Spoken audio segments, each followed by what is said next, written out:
Bismillahirrahmanirrahim. Assalamualaikum warahmatullahi wabarakatuh. Waalaikumsalam warahmatullahi wabarakatuh, saudara Kim. Oke, terima kasih saudara Rehan telah hadir pada podcast di malam yang berbahagia ini, yaitu Deep Talk HI. Deep Talk HI. Ini udah berapa kali nih podcast ini diadakan? Ini sebenarnya Perdana. termasuk ketiga kali sebenarnya. Oh, ini yang ketiga. Ya, ini yang ketiga. Yang pertama itu kita podcast sama Ustadz Saiful. Oh, Ustaz Saiful Ya, Anwar. Ustadz Saiful Anwar. Dekannya ekonomi ya?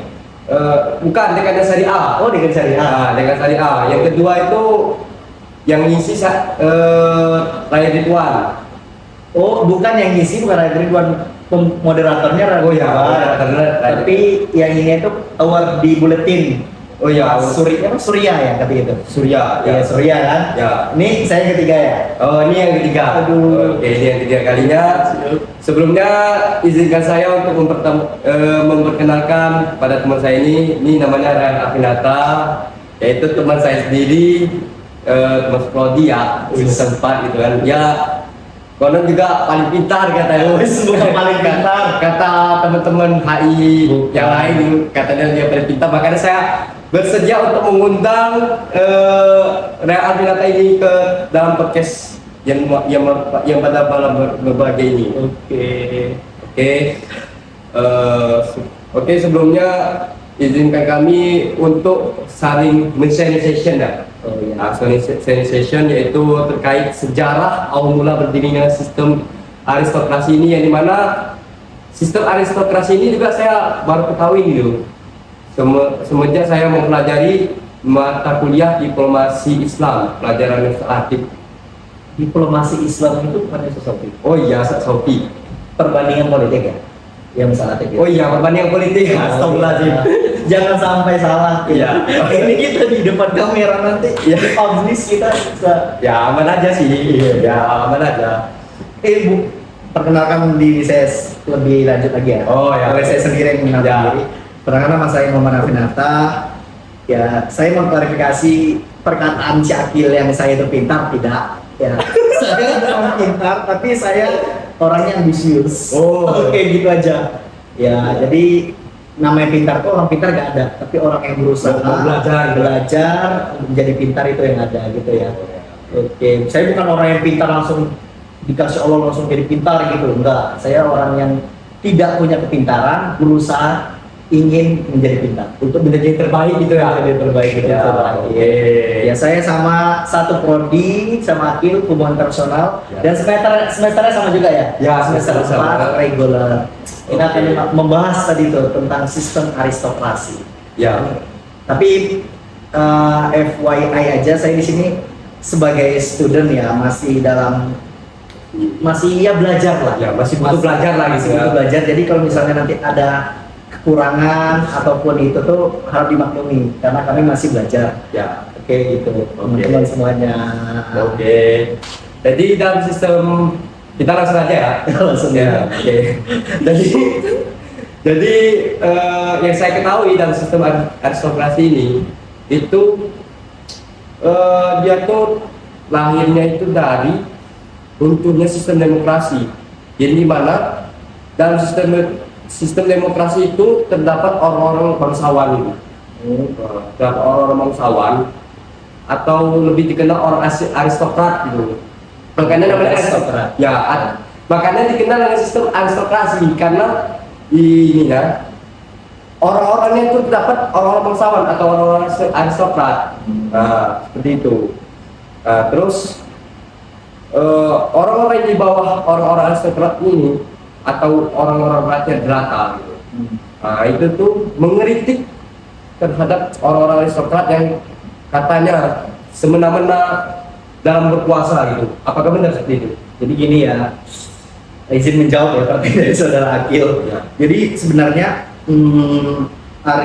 yang dibilang saudara Akil tadi itu lebih ke oligarki. Ya, jadi orang-orang sekelompok orang kecil, bangsawan elit itu tuh yang semena-mena terhadap rakyat jelata. Itu sebenarnya itu oligarki. Oh, itu oligarki. Iya, jadi aristokrasi itu sendiri dia jauh berevolusi di zaman Yunani kuno ya. Jadi sebelum zaman demokrasi itu udah ada namanya aristokrasi. Jadi dia bukan pecahan dari demokrasi. Jadi aristokrasi itu sendiri kan kalau kita lihat itu secara etimologi ya, secara bahasa Yunani kuno, Aristos dan Kratos. Jadi Aristos itu artinya apa? Yang berarti terbaik dan yang paling unggul. Sedangkan Kratos itu sendiri itu adalah kekuasaan atau pemerintahan. Jadi secara terminologi sederhana, apa itu namanya aristokrasi, sistem aristokrasi. Jadi sistem yang mana dipegang atau sistem kekuasaan yang dipegang oleh sekelompok orang-orang kecil atau elit tadi atau bangsawan tadi yang mana dianggap memiliki kemampuan baik dari secara intelek dan moral dan juga keturunan yang paling layak untuk menjadi pemimpin. Jadi dia tuh kaum terbaik. Jadi di sini kan timbul pasti pertanyaan, kenapa dia dinamakan kaum terbaik? Pasti timbul pertanyaan seperti itu kan? Ya. Jadi kenapa dia dibilang kaum terbaik? Karena bayangin dulu di zaman dahulu kala itu ya, kita tahu bagaimana wilayah itu saling diserang. Wilayah satu ingin mencaplok wilayah lain untuk mengekspansi, mungkin untuk ekspansi gitu ya. Nah, jadi oleh karena itu orang-orang keluarga orang-orang pribumi, orang-orang yang berada di wilayah itu, satu keluarga itu, mereka itu betul-betul ada satu keluarga ini, mereka betul-betul melindungi, menjadi promotor, penggerak bagaimana wilayah mereka ini nggak dicaplok oleh orang lain. Ngerti nggak? Ya. Mereka melindungi dan menjadi pemimpin. Bayangkan, ya, melindungi itu bagian dari moral, kemaslahatan bersama mereka.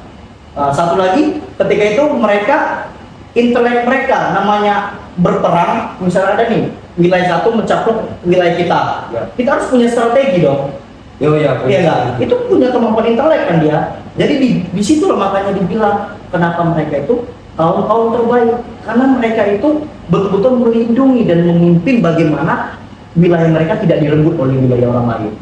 Jadi ada satu keluarga gitu, seperti itu, atau ada satu orang promotor yang seperti itu, sehingga mereka itu keluarganya dihargai atau orang tadi itu dihargai oleh publik, oleh rakyat yang ada di wilayah tersebut, dihormati karena mereka itu udah melindungi dan berjasa besar. Seperti kalau kita lihat di zaman sekarang, di mana Indonesia sangat berutang budi kepada Soekarno, mana Bapak proklamator Indonesia, ya nggak sih, yang betul-betul ingin Indonesia merdeka gitu ya. Jadi ya itu, makanya dia dihargai dan dihormati. Akhirnya apa? Akhirnya dia diberi kepemilikan hak atas tanah di wilayah tersebut yang diberikan oleh raja kepadanya. Gitu. Berarti gak seperti kalau yang saya tahu tuh hukum riba gitu ya? Iya, dia dulu kan emang hukum riba mainnya. Siapa yang kuat dia berkuasa gitu kan. Jadi seperti itu, orang aristokrasi itu, orang-orang kaum aristokrat tuh yang itu. Jadi dia tadi namanya, dia tuh mempunyai kontribusi besar menjaga dan melindungi wilayahnya sehingga dia dihormati dan akhirnya dia diberikan kepemilikan tanah di wilayah tersebut. Menjadi pemimpin lah, raja kecil. Ada raja, dia dalam satu kerajaan nih. Ada namanya kan kerajaan itu terdiri dari wilayah-wilayah. Paham. Dia jadi ada bupati, ada gubernur. Jadi raja tuh kerajaannya seperti kalau di demokrasi itu presiden. Kan ada wilayah-wilayahnya. Nah, wilayah-wilayah kecil itu diberilah mereka tuh tanggung jawab di situ, raja-raja kecil tadi itu untuk mengurusi dan memimpin dan melindungi di wilayah tersebut. Itu namanya orang-orang bangsawan tadi. Bangsawan tadi mungkin bisa berupa kekayaan mereka, status sosial mereka, atau tadi karena kekuatan atau prestasi mereka untuk melindungi wilayah mereka tersebut. Jadi itu namanya kenapa mereka itu disebut dengan kaum terbaik, ya dianggap jadi kaum terbaik. Jadi sehingga orang-orang cara ini mencerminkan kepercayaan. Jadi sehingga orang-orang yang memimpin dalam pemerintah aristokrasi adalah mereka yang dianggap paling memenuhi syarat untuk mengatur masyarakat karena superioritas moral dan intelektual tadi, kemampuan mereka capable, sehingga mereka dijadikan pemimpin raja kecil di wilayah tersebut. Gitu. Tapi di sini kalau FYI lagi, namanya sistem aristokrasi itu di dalam sistem monarki. Ngerti? Ngerti. Jadi aristokrasi itu di dalam sistem yang monarki. Oh, berarti di dalam suatu wilayah itu kan ada orang bangsawannya. Orang bangsawan itulah yang jadi pemimpin. Tapi orang bangsawannya itu ada lagi yang memimpin. Bukan, jadi gini Gil. Jadi ada raja. Ya. Raja ini kayak butuh namanya kayak tangan kanan. Bangsawan ini seperti tangan kanannya raja di tempat-tempat ya. wilayah kecil tersebut. Ya. Ngerti nggak? Nah, jadi namanya di dalam sistem monarki kan dipegang kekuasaan itu oleh raja. Raja memegang kekuasaan. Ya. Nah, di dalamnya itu ada kaum aristokrat, Ya. kaum elit, bangsawan elit yang berada dalam kerajaan itu. Jadi misalnya seperti ini, ada kalau analogi sederhananya seperti ini. Ini di dalam suatu perusahaan besar ada CEO. Ya. CEO itu kan punya kepala divisi. Ya. Kepala divisi itulah namanya Dari ini apa bangsawan tadi? bangsawan tadi. Ya. Jadi dia itu merupakan lapisan lah. Lapisan kedua Setelah raja. raja gitu. Jadi kebanyakan kalau misalnya kamu lihat nanti banyak negara-negara yang menganut sistem monarki, Ya. itu juga menganut sistem aristokrasi. Ya. Jadi itu. Nah, tapi di sini sistem, makanya aku bilang tadi sistem aristokrasi itu di dalam sistem monarki, yang mana kan kalau monarki itu raja mewariskan garis keturunannya. Ya. Seperti itu juga nanti bangsawan. Raja kecil itu nanti mewarisi ketika dia mati, diwarisi oleh anaknya, anak bangsawan tadi ini. Oh, saya paham, berarti ya dinasti gitu ya? Iya, kayak dinasti itu. Oh, Jadi ya. orang-orang kuno itu, kepercayaan orang kuno itu, Ya. mereka itu beranggapan bahwasannya anggota keluarga tertentu itu secara genetik lebih cocok menjadi pemimpin daripada orang lain. Oh. Jadi seperti ada adigium peribahasa mengatakan buah jatuh nggak jauh-jauh dari pohonnya. Nggak sih, buah jatuh nggak jauh dari pohonnya. Ya. Seperti namanya Lionel Messi.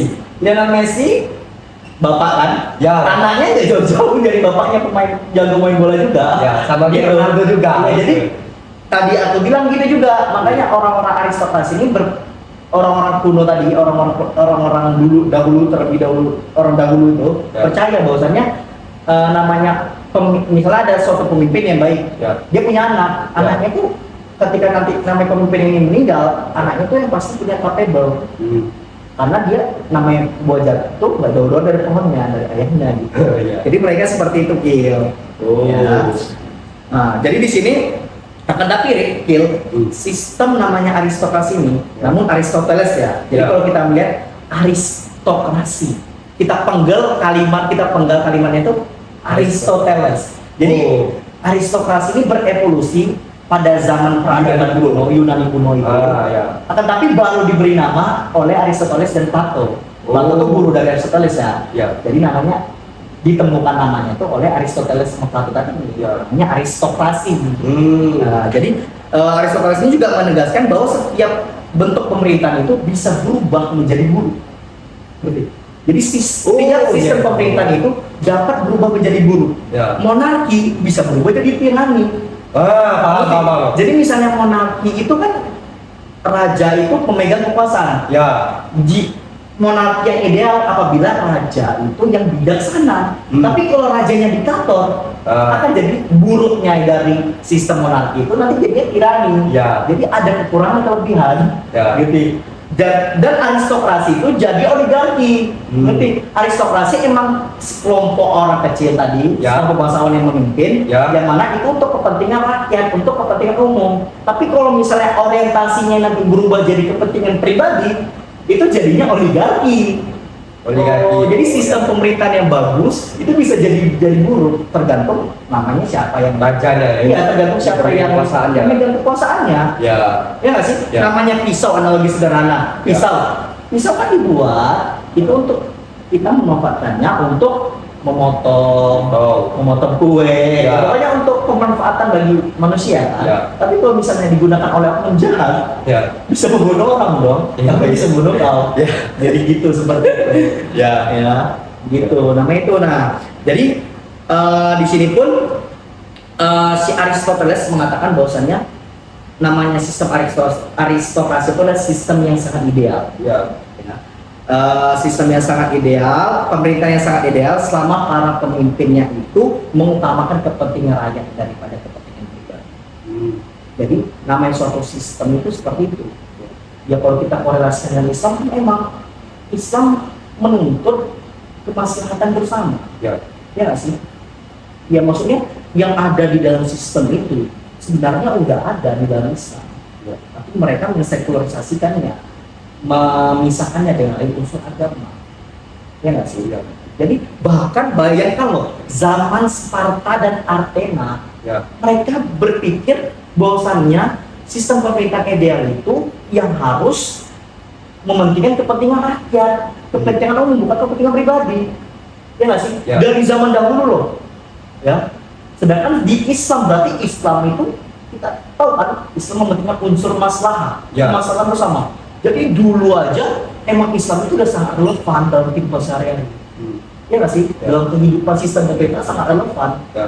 Ya nggak sih? Ya. Sebelum adanya, bayangkan zaman Sparta dia itu sudah menganut prinsip nilai Islam. Oh iya. Ya nggak sih? Kemaslahatan bersama. Ya, tapi yang sekarang bedanya tuh dia menganut nilai-nilai kita, tapi dia tuh diubah-ubahnya lagi. Ya itu tadi makanya oknum-oknum tadi. Ya. Ya itu. Jadi itulah. Baru itu tadi pertanyaan pertama mengenai sistem aristokrasi. Udah paham kan? Ya. Sistem aristokrasi. Ya. Selanjutnya apa pertanyaannya? Bagaimana perkembangannya?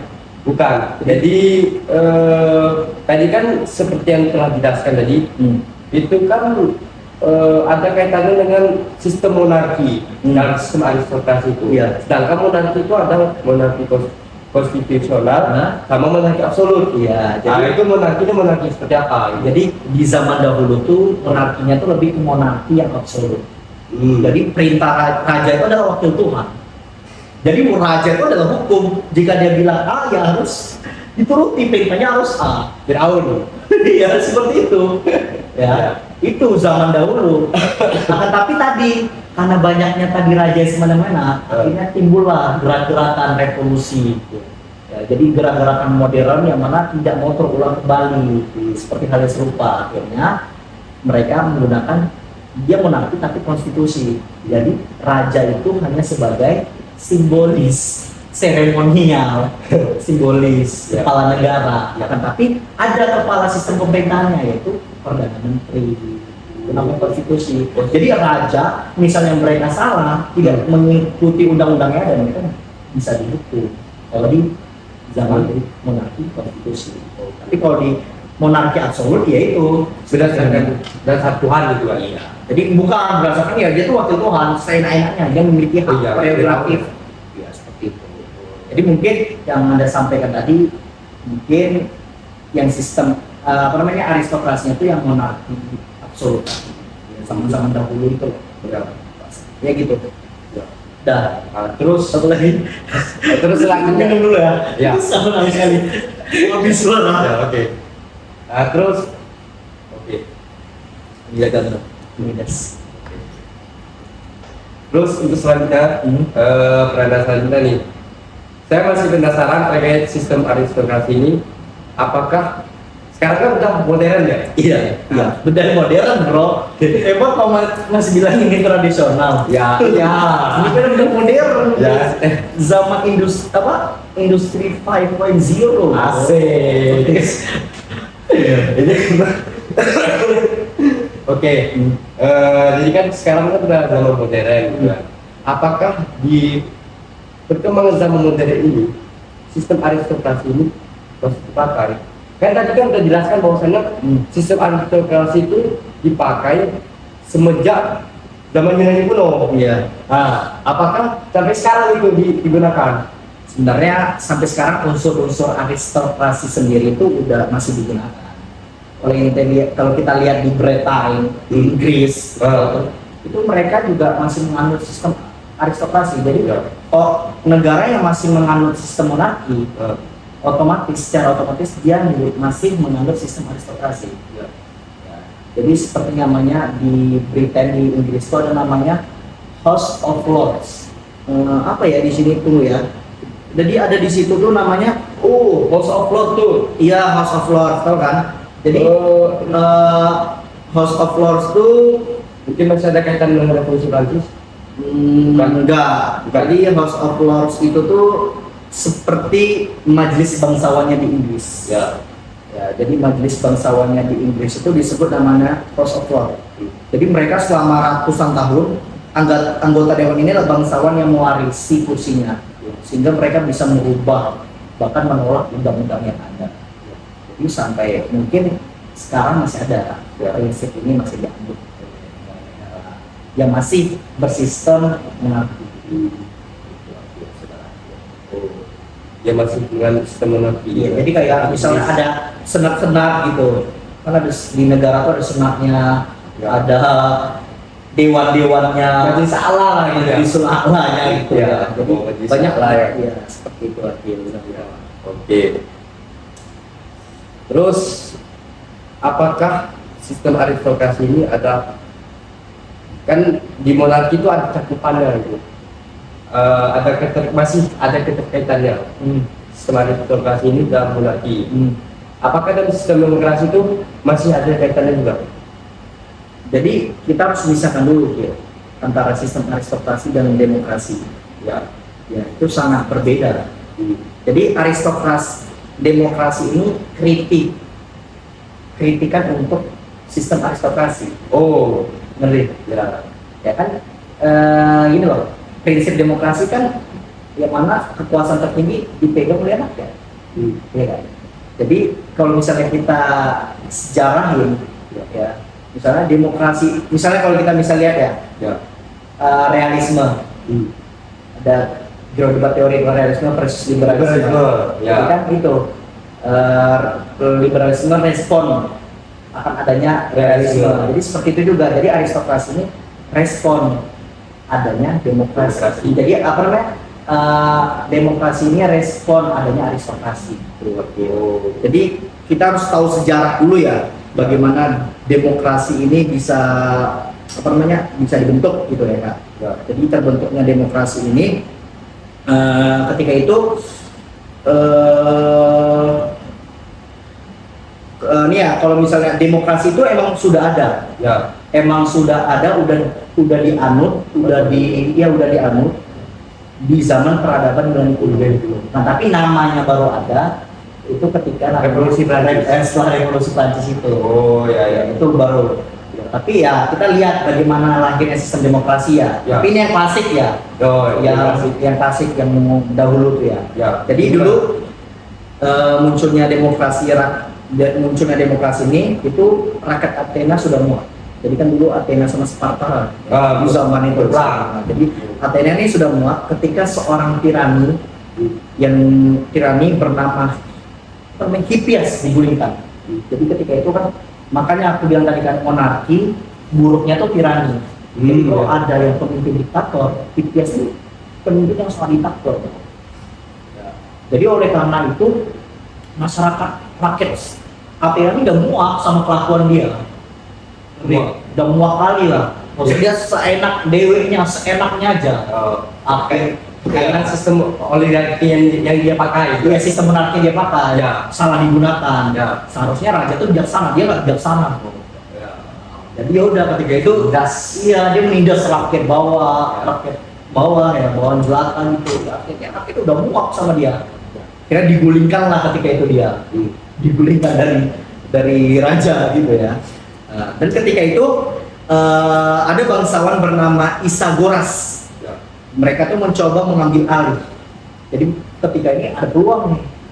Setelah namanya si Hippias tadi digulingkan, ada peluang nih, kosong nih pemerintah, kekuasaan kosong nih. Akhirnya itu tadi kaum bangsawan Isagoras tadi ingin mengambil alih. Mereka tuh meminta bantuan dengan pasukan asing, pasukan Sparta, Athena. Oleh karena itu, untuk mendirikan kembali oligarki tadi, pemimpinan oleh sekelompok orang kecil, untuk kepentingan pribadi dia. Jadi akhirnya rakyat nggak mau dong purulan kembali seperti itu. Akhirnya rakyat ketika itu mereka memberontak, mereka mengepung Isagoras tadi, bangsawan Isagoras dengan pasukan Sparta tadi di Bukit Acropolis. Berarti di Bukit Acropolis selama 2 hari itu. Dikepung mereka, akhirnya si Isagoras tadi akhirnya takluk lah. akhirnya dia menyerah, dan rakyat pun kemudian memanggil Cleisthenes. Cleisthenes ini mungkin dulu tuh dia tuh orangnya sangat demokratis sekali mungkin ya. Jadi orang-orang kayak orang mencolok gitu, orang-orang mencolok ingin mengembalikan kekuasaan rakyat nih. Kita nih ditindas, kita harus kayak dia orang mencolok gitu loh. Ya. Orang-orang rakyat jelata kita ditindas, harus kita kasih paham nih orang-orang atasan nih. Ya. Jadi mungkin karena dia mencolok, akhirnya dia ditangkap. Nah, akhirnya ketika itu rakyat itu kemudian memanggil dia tadi yang udah diasingkan tadi itu, akhirnya dia memberikan mandat, buatkan kami sistem di mana orang kaya tidak akan lagi semena-mena sama kamu. Itu sistem demokrasi. Bukan sistem demokrasi. Iya bro, itu bre. Oh ternyata yang mengusulkan Isagoras itu Athena, bukan dari Sparta. Itu yang klasiknya ya, itu secara demokrasi. Tapi kalau secara demokrasi modern itu ya itu ketika setelah revolusi Prancis dan revolusi industri, ketika itu kaum menengah itu udah jadi kaum elit lagi. Oh ya. Jadi kan dulu kaum elit itu terbatas. Ya tangannya segelintir orang. Akhirnya udah banyak nih orang-orang menengah itu udah jadi kaum elit. Sebenarnya udah setara. Ya. Akhirnya udah setara. Akhirnya mereka mempromosikan ide bahwa semua orang setara dan pemerintahan harus berasal dari rakyat. Itulah namanya lahirlah demokrasi. Semenjak ada revolusi Prancis, jadi orang-orang itu banyak itu. Orang-orang bangsawan itu makin Dan revolusi industri ketika itu. Oh, revolusi industri kan banyak tuh produksi mereka menekankan produksi itu. Nah, itu nanti lahirnya feminisme tapi nggak kita bahas ya. Oh, ya. Bahas itu. Akhirnya tadi orang udah hidup setara semuanya, mereka mempromosikan ide mereka hidup setara. Ya. Nah, jadi ya rakyat yang berkuasa, itulah namanya.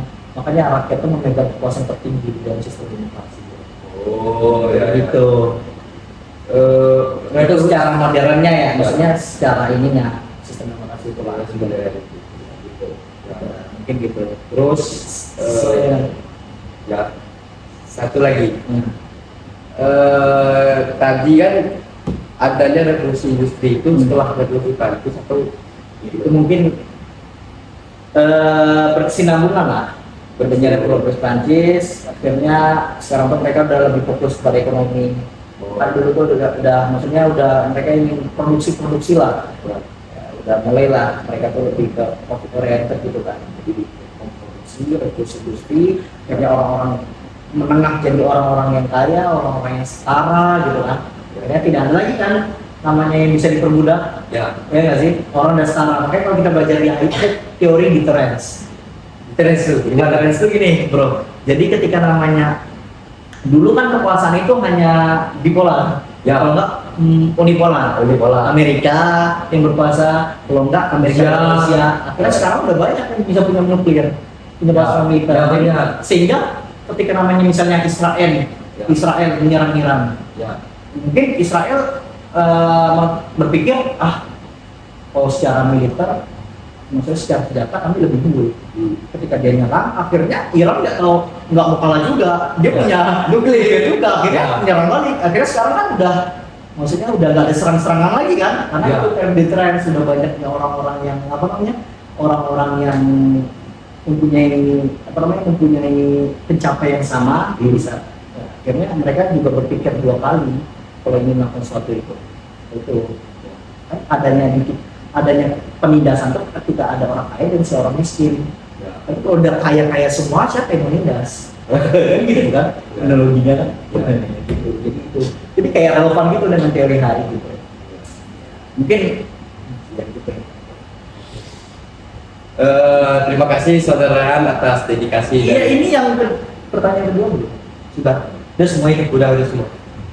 Nambahkan sedikit terkait ini ya, terkait perbedaan.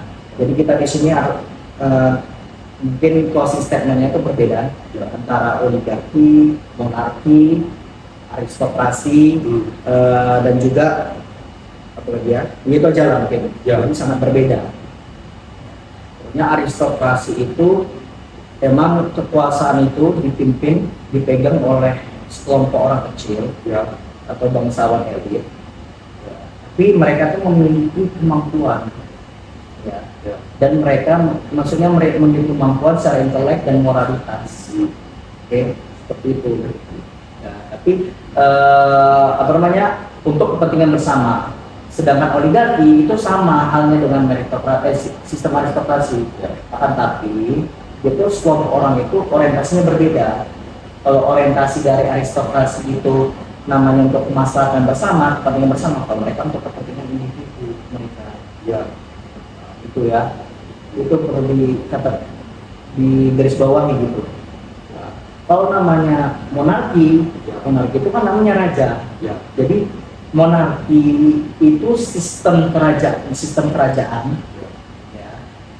Dia memiliki dua perbedaan dengan sistem aristokrasi, tapi mereka bekerja sama. Ya. Jadi raja itu gini, raja itu memberikan, maksudnya ketika namanya evolusi, ini aku mau bahas lagi dari ini ya, dari bagaimana sejarah berdirinya sistem aristokrasi ini. Ya. Jadi sistem ini berevolusi di banyak peradaban kuno. Ya. Tapi puncaknya tuh di Eropa pertengahan abad. Ya. Ketika itu kan kita ketahui bahwasannya di zaman kuno itu di Yunani atau di Republik Kaisar Romawi itu, Ya. pemerintahan itu sering dikendalikan oleh bangsawan-bangsawan yang terdiri dari keluarga-keluarga bangsawan terkaya, dewan-dewan yang mana terdiri dari bangsawan-bangsawan orang-orang kaya tadi. Itu disebut dengan Senat Romawi istilahnya. Itu dulu zaman kuno. Ya. Jadi udah ada dewan-dewan itu. Dewan-dewan itu yaitu dari orang-orang kaya tadi, orang-orang Bangsawan. Kemudian kok puncaknya lagi aristokrasi ini ketika zaman kemasan aristokrasi ini ketika namanya di Eropa pada pertengahan abad. Karena ketika itu setelah Kaisar Romawi runtuh, kan Kaisar Romawi runtuh, Bola Batir Rom itu, Ya. ketika itu kan Eropa lagi sangat kacau dan sangat tidak aman. Ya. Jadi otomatis raja tadi mungkin mengklaim sebagai pemilik seluruh negeri itu, tapi dia tidak mempunyai cukup uang dan tentara untuk mengendalikan semuanya. Akhirnya apa? Akhirnya dia menjalin kesepakatan konsensus tadi dengan namanya orang-orang bangsawan atau orang-orang bangsawan dan pejuang-pejuang hebat tadi. Kesepakatan lah. Akhirnya apa? Akhirnya raja memberikan tanah yang luas kepada seorang bangsawan. Jadi ada situ timbal baliknya. Raja akhirnya memberikan tanah ini kepada bangsawan, dan si bangsawan ini berjanji untuk setia dan selalu memberi bantuan kepada raja apabila raja ingin bantuan gitu, baik segi militer ataupun uang gitu. Ya. Jadi di situ ada resiprokanya, ada timbal baliknya antara raja dan juga si bangsawan itu tadi. Itu akhirnya ketika itu kan aristokrasi. Kenapa akhirnya aristokrasi ketika itu berkuasa dong? Bayangkan kamu memiliki wilayah dikasih sama raja tanah.